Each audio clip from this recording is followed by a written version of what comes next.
The history of the Golden Girls. The iconic TV sitcom debuted 40 years ago this week. So let's take a look at the history. The early 80s NBC executive Brandon Tartikoff had an idea based on the 1953 movie How to Marry a Millionaire. He thought, you know what would make a great television show?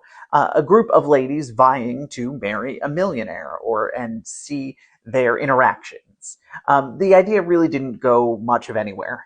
And in 1984, NBC aired something called NBC All Stars, which was an introduction to the upcoming television season. It had skits, it had music, it had celebrities, all kinds of things. Two of those celebrities were Thelma Diamond and Doris Roberts. They were there to introduce a la award shows, Miami Vice.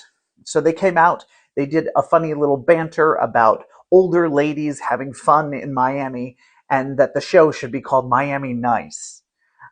It was very simple. It was a bunch of lines, just a couple of minutes. But Brandon Tartikoff thought, that's it. That's the show I wanted. And so he enlisted Susan Harris, who had created Soap and Benson and a lot of other shows, to create what would become the Golden Girls.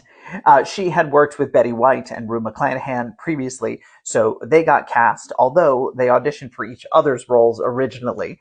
But they got cast, and the original script had a B. Arthur type written in. B. Arthur wasn't sure if she wanted to come back to television, so they wrote a B. Arthur type. They really were looking for like Elaine Stritch. They tried to get Elaine Stritch and a lot of other different people of that type. But eventually, Rue McClanahan, one of B's friends, convinced her to do the television show. So the Golden Girls were all set. Or were they? There's a little matter of Sophia. Now, Sophia was not in the original pilot as a main character. The original main four were the three ladies and a cook named Coco, who was a gay man in Miami at that time. He served as their cook and he lived there as well. Sophia was just sort of a guest star. After the pilot, Coco was completely written out. People loved Sophia so much that they wrote her in as a full-time character, and the rest is history. 180 episodes later, over 7 seasons, 3 spin-offs, and we have the iconic sitcom that we know today, The Golden Girls. Thank you.